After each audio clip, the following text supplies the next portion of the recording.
Evil dies tonight.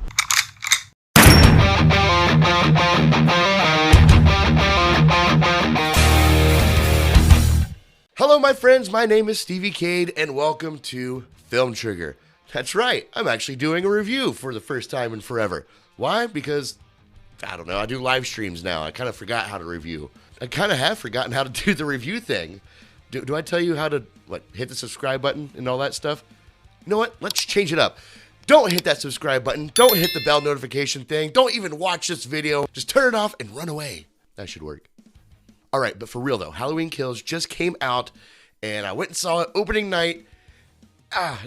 This movie, it's very divisive. People are just loving it or hating it. But where do I sit on this decision? Let's find out in my non-spoiler review for Halloween Kills. I'm coming for you, Michael.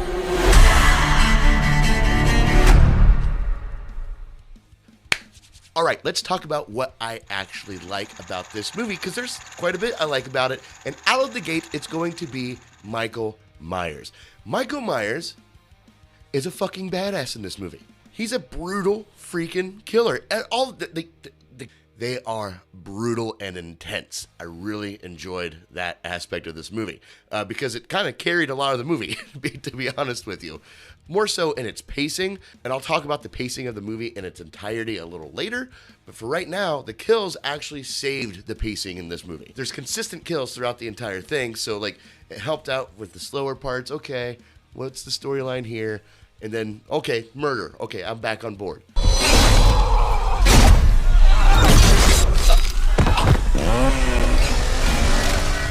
The mask that Michael Myers is wearing is, obviously, it's in the promos, no spoilers.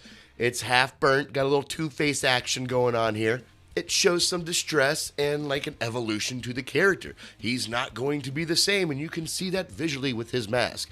And to be honest with you, a little shout out to Rob Zombie's Halloween, because he kind of did that whole messed up mask concept in the first place. I kind of dig it personally. As a matter of fact, Rob Zombie's Halloween is my favorite Halloween movie. Well, before you unsubscribe, let's continue talking about what I like about this movie, please. I like the story itself and the shift in mythology that they're giving Michael Myers here. I don't know too much about the Halloween franchise. As a matter of fact, Rob Zombie's Halloween is what introduced me into this franchise, because I never really got into it. I like the more mystical creatures, Freddy Krueger, Jason Voorhees, Evil Dead. I just like that more mysterious type of creature. But so I always just put Michael Myers on the back burner until Rob Zombies came out, and then I understood that his mysteriousness is in him being a psychopath. Anyway, I'm finally catching up. My point is, I know just enough about the Michael Myers mythology to know that they are definitely changing the angle here. There's a big angle that they're changing, and I kind of dig it. I like it when people go in a skew route with a well-known character. And it really takes the whole Laurie Strode and Michael Myers concept and kind of puts her on the back burner in this movie. And I like that. Even though she's in the movie, she's not prominent, and that's okay. That actually makes sense to how this movie pans out. Another aspect I really liked about this film was the inclusiveness of the townspeople. I, again, don't know much about Halloween. I don't know if this is a thing that's happened in the later movies, in 4, 5, 6, and what have you.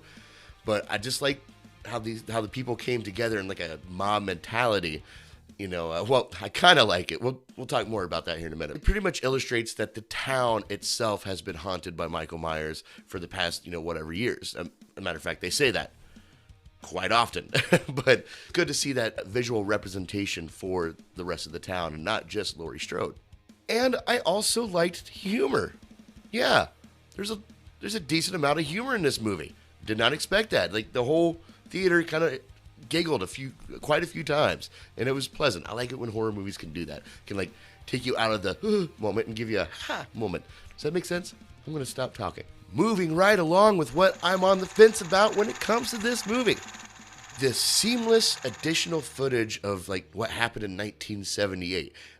This isn't really spoilers. I'm not going to go too far into depth about it, but they do have some additional footage from 1978 that was not actually recorded. It was recorded in it was recorded for this movie, but like they seamlessly put it in with the 1978 film, and like the characters, they were interacting with the characters from that decade, and it worked. Like it worked really well. And me not knowing the original movie all that well, I'm like, is this just like lost footage? But the reason why I'm on the fence about it is because I think, if my memory serves me correctly, and I just remembered this is how I thought when I was watching the movie, they didn't tell me that they went back to 1978. Like, you just had to know that they were back in 1978, and I didn't quite catch that. So, like, for a moment there, I was really confused of what was going on and where we were and why we were there. Another thing that I'm on the fence about is the ending to this movie. Again, no spoilers. When the ending happened, I was like, yes, this is awesome. Oh my God, perfect ending for this movie. And then when I left the theaters, I'm like, wait a minute. Some of this didn't make any sense. But just some things that weren't explained, and I can't quite fathom how they could be explained appropriately of how this ending. It's so hard to talk without spoilers. Which reminds me, I am doing a full live spoiler talk on my channel on what's today's date, on the 19th at 6 p.m. Eastern Standard Time, if you want to join me. And Ramon from Hit or Miss TV. Back to the review. It's really hard to tell you exactly what my problem is here, but just know like the way the ending was so like pow in your face, but the aftermath of it left me wondering, wait, how the fuck did that even happen? That doesn't even make any sense. The subplot to this movie is probably one of the most divisive things about it, because it goes back to this mob mentality that I was telling you about earlier that I liked, the townspeople coming together and, we're going to fight Michael Myers with each other. But there's like one section where they just really honed in on this different subplot, and it just didn't work. Conceptually speaking, the subplot makes a lot of sense. It shows what Michael Myers has done to the mental health of this town. But at the same time, they just put it in this small enclosure in a small part of the story. It just happened and then it was over. And yeah, and they were it was one of those moments that they were very repetitive in that movie. Evil dies tonight. This movie is very repetitive sometimes. But yeah, the subplot in the hospital, great concept, bad execution. That's why it lands on what I'm on the fence about. But a lot of y'all see out there in the comment section, just hated it. Can we just not hate or just love something? Let's have some mixed emotions about things and sit and ponder and discuss and see what we can come to it together as friends. Okay? Little John, Big John. If you know, you know. They're two characters in the movie. They have an important role because they live in the Michael Myers house that he was at when he was a kid, which is a bigger portion of the plot than you would think. But again, that's spoiler territory. So I'll see you October 19th at 6 p.m. for the live spoiler discussion, so we can talk about that. But them being in the movie was almost too comedic. Maybe comedic's not the right word I'm looking for. It wasn't cinematic. I felt like when they were on there, I was watching like play actors, like very theatrical actors, on Broadway or something like this. So it didn't flow with the rest of the movie, and that's okay. It kind of worked, and it was kind of funny, but at the same time, it was just a little too whatever that was. So that's why I'm on the fence about it. Moving right along with what I don't like about this movie. This movie doesn't feel very Halloween-y. I don't mean like Halloween like Michael Myers. Yes, it feels very Michael Myers, but the tone of the movie doesn't feel like it's on Halloween. There's very minimal, set designs to remind you that, oh yeah, it's Halloween, it's trick-or-treat night, all the kids are out. Because the movie takes place in this weird area of it's kind of after trick-or-treat, so you don't see too many kids out anymore. And the houses aren't really all dolled up to be like Halloween. Some of them are, or they are lightly. It's just, I don't know. I guess I'm stuck in that Rob Zombie Halloween movie where it's just you just knew it was trick-or-treat night, that it is Halloween on that day. You get enough of it just to know that there's trick-or-treaters around. So there was one aspect I didn't like because the movie, it's called Halloween. It released during the Halloween season. Let's just make it a little bit more Halloween-y, okay? Thank you. The transformation of Michael Myers turning into possibly something else. And that's not a spoiler because they say it in the trailer. Michael Myers is flesh and blood. But a man couldn't have survived that fire. The more he kills, the more he transcends.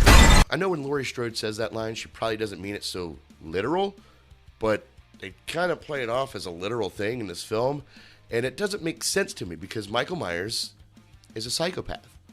He should just stay in that psychopath realm. That's what makes him scarier. Once you put him into this, like, weird Freddy territory, you know, like, or just this weird transformation that he's turning into something not human, you rob him of that aspect of him. That he becomes just a little less scarier to me.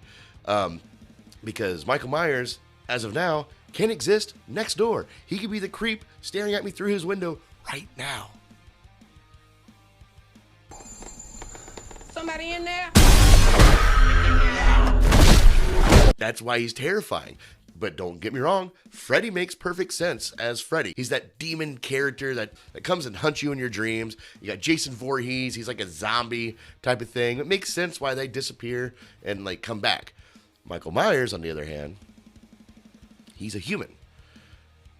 And so it seems like this is kind of like a low-hanging fruit way of explaining why he keeps coming back. He's transforming into something more mysterious. Like, okay, I see what you're doing. I don't like it. Hence why it's on the I don't like portion. Besides the kills, the pacing of this movie kind of sucks. The mishandled subplots, the unannounced time jumps. Again, I'm not sure if they were unannounced. I just don't remember them announcing it if they did. So if they did, let me know in the comments below and then forget that whole part.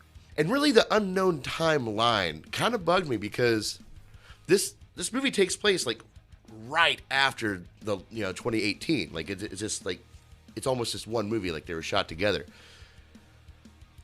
But it was nighttime for like a big portion of that last movie, and it's nighttime for all of this one. What fucking time is it? like nighttime only lasts so long, and it's been nighttime for like 23 hours in the state of Illinois. So it's just, it kind of took me out of the element. Like, and there's a third one coming out. I'm sure they want to include that into the Halloween day, timeline. I just can't explain how the timeline works, and I just kept thinking about it constantly. So another thing, not a big fan of in this movie. But overall, I had a great experience going to the theaters, watching a horror movie with a friend, and just sitting back and enjoying it. The pacing issues and the timing stuff, it didn't really stick out to me too much to where it took me out of the film at all. And the movie worked as a popcorn slasher. It did. The kills were just on point and brutal. And again, the pacing of the kills really carried the movie for me. But there are some issues that I have, some questions, a lot of things unanswered to me, and I will dive deeper into that when I do my live discussion on October 19th at 6 p.m. Eastern Standard Time, by the way. But as of right now, for all these reasons, I'm giving this movie a C+.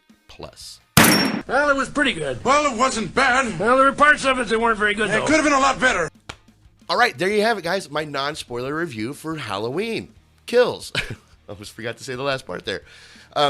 So I know I haven't been doing much reviews lately. Let me know in the comments below if you want to see more of these like kind of shorter reviews, because I do want to get back into actually doing the review section of my channel. But I just want to make sure you guys want to see it. So just let me know in the comments below. Also, be sure to check out some more of my videos. And as always, stay trigger happy, my friends. Peace.